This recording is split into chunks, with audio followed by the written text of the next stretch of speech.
Well, to the UK now, and I said earlier, winning elections in 2025 could be as simple as knowing the difference between men and women. Well, it seems the people of Northern Ireland might need some help with that one. Over the weekend, a man identifying as a woman and held in custody on suspicion of threatening to kill a neighbour has won a battle to be transferred to a female prison. Joining me from London is writer and commentator Esther Krakue. Esther, the man identifying as a woman became enraged when a neighbour used his male birth name instead of the name Michelle, which he now goes by. Michelle, that's the man identifying as the woman, then threatened the neighbour with a knife and was put in a male prison, but is now being transferred to a female prison. Have I got the story right? And isn't this the kind of thing that wakes people up to the madness of gender fluidity? Well, this you've got the story just about right. And the madness of it is this individual, Michelle, who is outraged that his or her neighbor apparently used their dead name, which is apparently what you call someone when you call a transgender person by their formerly known name. And so in a ladylike fashion, this now female threatened to stab this person.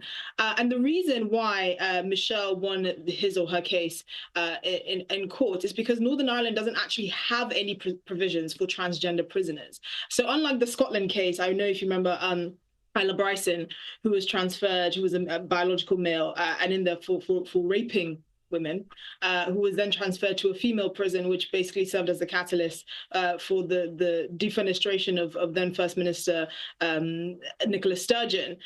There was actually the law around that was quite muddied, which allowed Isla Bryson to go into a female prison. Northern Ireland doesn't have the law at all. There are no provisions for transgender prisoners. And so in this instance, the transgender prisoner was allowed to be moved to a female prison and then granted bail. But I suspect this is something that will be rather rectified quite quickly in Northern Ireland, because unlike Scotland, the power structures in Northern Ireland are completely different. It has a better power sharing political system, unlike Scotland, which allows sort of basically like a rule of one party. And this is why you see some of the craziest policies in the UK coming out of Scotland, because there's not really a good sort of balance of power there. And so there's not really anyone to check what has been the dominance of SNP and SNP madness with regards to this. But it just shows how ludicrous we've become as a country, that a biological male can be transferred to a female prison, even though over 45% of most transgender identifying prisoners are in prison for sexual assault. And I don't understand how every time it happens, there's a huge uproar and then they do it all over again. It just beggars belief. I want to ask you about the situation in Britain at the moment with regards to terrorism.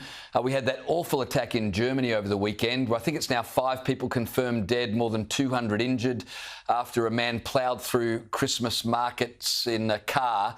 But I understand the Metropolitan Police in the UK are now giving a new terrorism warning for Brits ahead of Christmas. Tell me what's happening there.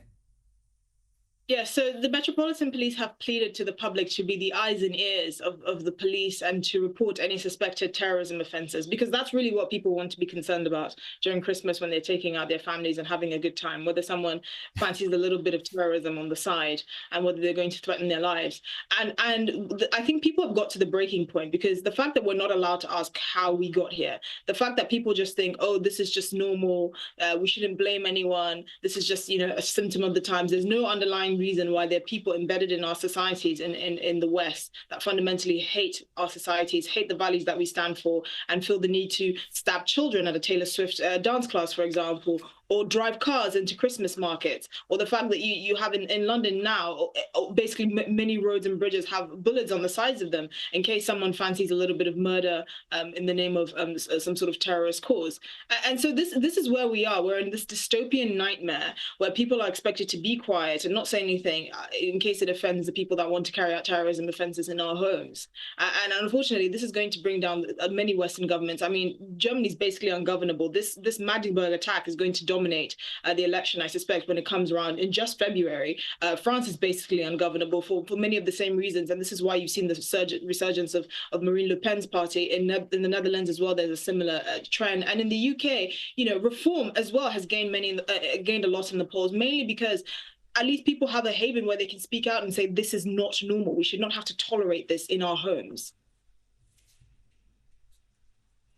Well, Esther, just on the attack in Germany, it was pretty confusing as to the motivation of the guy who drove his car through the crowd. Is there any update on that? Because it's been very hard to understand why he did that. There's all sorts of rumours flying around.